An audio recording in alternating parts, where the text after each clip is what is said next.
Hello दोस्तों, स्वागत है आपका अपने YouTube channel the exam mirror में। दोस्तों, आज का टॉपिक हम लोग स्टार्ट करने चल रहे हैं संधारित्र की धारिता पर परावैद्युत का प्रभाव।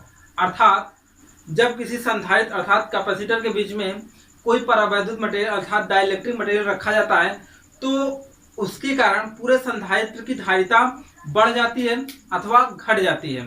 तो इस टॉपिक पर हम लोग बात करेंगे। तो देखिए यहाँ पर बात करते हैं कि ये संधारित्र की एक प्लेट है और इधर भी संधारित्र की एक प्लेट है। ठीक है, इस पर चार्ज कैसा है, इस पर चार्ज प्लस चार्ज दिया गया है। इस पर कैसा, ये आवेशित है, ये प्लस चार्ज से आवेशित है। और ये कैसा आवेशित है, माइनस चार्ज से आवेशित है। आवेशित करने वाला इसे बैटरी से अगर जोड़ दिया जाएगा तो इस पर पॉजिटिव चार्ज आएगा, इस पर निगेटिव चार्ज आएगा। अच्छा, इसके कारण यहाँ पर हम लोग मान लेते हैं वैद्युत क्षेत्र की तीव्रता, प्रारंभिक वैद्युत क्षेत्र जो आएगा वो क्या है, E0 है। क्या मान लेते हैं, E0 है। इसके कारण इस पर जो विभव का मान आएगा वो कितना हो जाएगा, V0 आ जाएगा। अच्छा, इसके बीच की दूरी हम लोग क्या मान लेते हैं भाई, इसके बीच की दूरी क्या है, D है। अच्छा, तो इस बात को हम लोग लिख पाएंगे ऐसे, माना संधारित्र की दो प्लेटें जिनके बीच की दूरी स्मॉल d है, संधारित्र की दो प्लेटें जिनके बीच की दूरी स्मॉल d है, उन्हें प्लस क्यू चार्ज से आवेशित किया गया, तो उनके बीच वैद्युत क्षेत्र कितना है, E0, तथा उनके बीच का विभवांतर V0 हो जाता है। यदि इन प्लेटों का क्षेत्रफल क्या है, कैपिटल A है। यदि इन प्लेटों का क्षेत्रफल, ये बात जो हम बोले हैं वो आप नोट्स में लिख लेंगे। यदि इन प्लेटों का क्षेत्रफल कैपिटल A हो तो इस बात को हम लोग ऐसा लिख पाएंगे, कितना आवेश दिया गया है इनको, प्लस क्यू आवेश इधर दिया गया और माइनस क्यू आवेश इसके कारण यहाँ पर आ जाता है। तो प्लस क्यू आवेश देने से वैद्युत क्षेत्र की तीव्रता, ध्यान देना ये कब की बात हो रही है, जब इसके बीच में कोई डाइलेक्ट्रिक मटेरियल अभी फील नहीं किया गया है तब की बात हो रही है। तो वैद्युत क्षेत्र तीव्रता E0 इक्वल टू, ध्यान देना ये कितना हो जाएगा, Q upon A epsilon not. ये जैसा कि अभी हम लोग प्रीवियस लेक्चर में बात किए थे इससे पहले, तो ये हो जाएगा। अच्छा, अब हम लोग एक बात जानते हैं, यदि प्लेटों के बीच का क्षेत्र, यदि प्लेटों के बीच की दूरी क्या हो,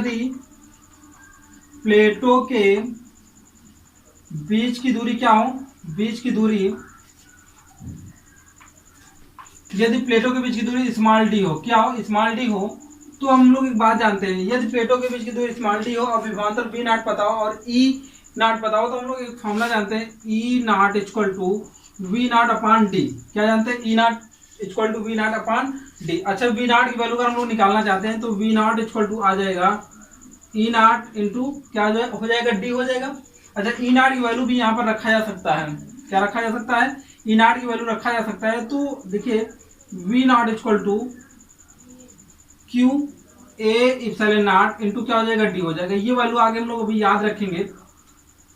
अब हम लोग बात कर सकते हैं, अब इस स्थिति में अगर ये जो कंडक्टर मटेरियल है इसके बीच इसकी धारिता क्या हो, C0 हो, क्या हो, धारिता को हम लोग C से प्रदर्शित करते हैं, तो इसकी धारिता क्या हो, C0 हो। तो देखिए कैसे, एक बात हम लोग बात करेंगे, यहाँ पर इसकी धारिता क्या हो, प्रारंभिक धारिता C0 हो, तो हम लोग कह सकते हैं यदि संधारित्र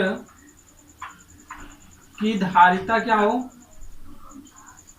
C0 हो, तो अब देखिए C0 होगा तो एक बात यहाँ हम लोग कर नहीं पाएंगे, क्या Q इक्वल टू CV होता है। देखिए Q इक्वल टू क्या होता है, CV होता है। अगर यहाँ पर धारिता C0 है, विभव V0 है, तो ये क्या हो जाएगा, C0 equal to Q upon V0। और ये V0 की वैल्यू अगर यहाँ पर रखा जाएगा, V0 का मान रखने पर, जब V0 का मान हम लोग रखते हैं तो यहाँ पर देखिए बात एक आएगा, C0 इक्वल टू, ये C0 कब है, जब यहाँ पर कोई परावैद्युत पदार्थ फील नहीं किया गया तब की बात कर रहे हैं। तो देखिए C0 इक्वल टू क्या हो जाएगा, Q अपान, ये पूरी वैल्यू यहाँ पर रखेंगे V0 का स्थान पर, तो ये क्या हो जाएगा, Q अपान ए इप्सिलॉन नॉट इंटू क्या हो जाएगा डी, और देखिए क्यू से क्यू क्या हो जाएगा, कैंसिल भी हो जाएगा, तो ये सी नॉट इक्वल टू, अब देखिए ए इप्सिलॉन नॉट क्या हो जाएगा upon D, A epsilon nought upon D, ये किसका मान आ गया, सी नॉट का मान आ गया, ठीक है। अच्छा, और आपको पता होना चाहिए यहाँ पर ये सी नॉट का मान है, ठीक है, और आपको यहाँ पर ये पता होना चाहिए कि भाई अब इसके बीच में जब कोई परावैद्युत क्या रखा जाएगा, पट्टी रखा जाएगा, तो यहाँ पर देखिए परावैद्युत पट्टी हम लोग मानते हैं कि परावैद्युत पट्टी यहाँ पर क्या रख दिया गया, ऐसे परावैद्युत पट्टी रख दिया गया, ठीक है। ये क्या है, परावैद्युत पट्टी है, इसके कारण यहाँ पर वैद्युत क्षेत्र की तीव्रता क्या आया था, ई डैश आया था। परावैद्युत पट्टी रखने पर, अब यहाँ पर लिखेंगे परावैद्युत पट्टी रखने पर, परावैद्युत पट्टी रखने पर परिणामी वैद्युत क्षेत्र तीव्रता क्या हो जाती है, रखने पर परिणामी वैद्युत क्षेत्र कितना हो जाता है भाई, वैद्युत क्षेत्र जो हो जाता है वो E इक्वल टू क्यू के ए इप्सिलॉन नॉट, ये हम लोग पिछले लेक्चर नंबर 10 में बात कर चुके थे। कितना होगा, अगर परावैद्युत पट्टी जो रखा जा रहा है उसका परावैद्युतांक क्या हो, के हो, अगर उसका परावैद्युतांक क्या हो, के हो, तो E इक्वल टू क्यू अपान के इप्सिलॉन नॉट हो जाएगा। अच्छा, अब देखिए यहाँ पर इस अवस्था में यदि परावैद्युत पट्टी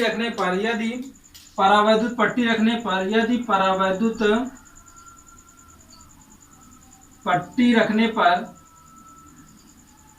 धारिता C तथा विभव क्या हो जाता है, विभव V हो जाता है,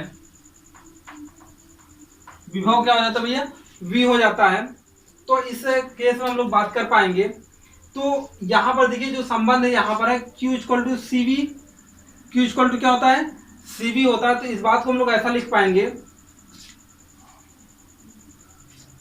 देखिए इस बात को हम लोग ऐसा लिख पाएंगे, कैसा, हम लोग जानते हैं E परिणामी वैद्युत क्षेत्र तीव्रता है और V परिणामी विभव है और ये क्या है, D है, ऐसा हो पाएगा। अच्छा, ऐसा हो पाएगा तो हम लोग यहाँ से V इक्वल टू ED लिख लेंगे। अच्छा, जब ED लिख लेंगे तो V इक्वल टू E की वैल्यू बताओ कितना है, Q अपान के ए इप्सिलॉन नॉट इंटू क्या है, D है।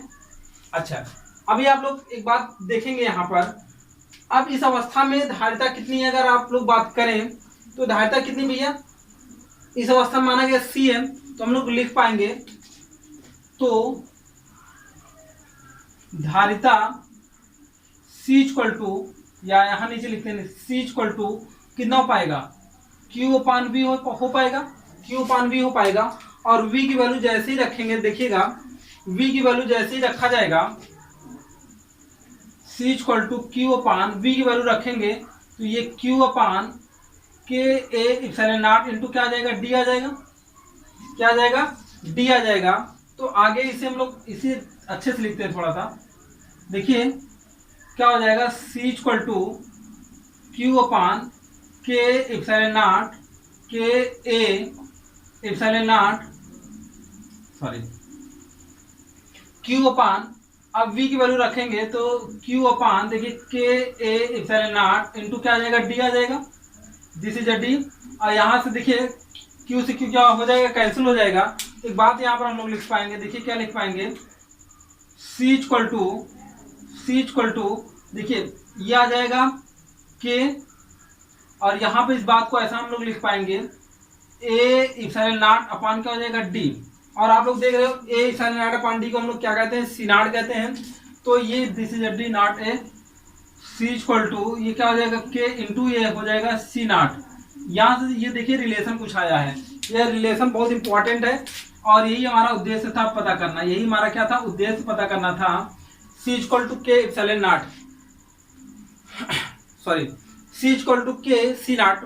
अब देखिए अगर हर समय हम लोग जानते हैं K का मान क्या होता है, ऑलवेज K का मान जो होता है वो एक से क्या होता है, सदैव बड़ा ही होता है, एक से सदैव क्या होता है, बड़ा होता है। मान लेते हैं किसी समय जब ये परावैद्युत पट्टी नहीं रखी गई थी तो उसकी धारिता मान लेते हैं उसकी धारिता 5 थी। कितनी थी? 5 थी। अब एक ऐसा परावैद्युत पट्टी, उसकी धारिता मतलब इसकी धारिता जो है 5 थी, परावैद्युत पट्टी ऐसे रखी गई जिसकी परावैद्युत पट्टी मतलब परावैद्युतांक कितना 2 है, तो पहले 5 था, अब 2 से मल्टीप्लाई कर देंगे, 5 दूनी 10 हो जाएगा, तो इसकी धारिता क्या हो गई? बढ़ गई। और वैसे भी जब हम लोग जानते हैं कि जब परावैद्युत पट्टी रखी जाती है तो उसका वैद्युत क्षेत्र क्या हो जाता है? घट जाता है, जिससे उसको और आवेशित किया जा सकता है। जब जिसको ज्यादा आवेशित किया जाता है इसका मतलब उसकी धारिता क्या हो जाती है? बढ़ जाती है। ये हम लोग पहले भी बात कर चुके थे। आज यहाँ पर हम लोग क्या कर दिए? सिद्ध भी कर दिए कि उसकी धारिता बढ़ती है। कितनी बढ़ती है हम लोग इस फॉर्मूले से निकाल सकते हैं, जब उसको हमको क्या पता हो?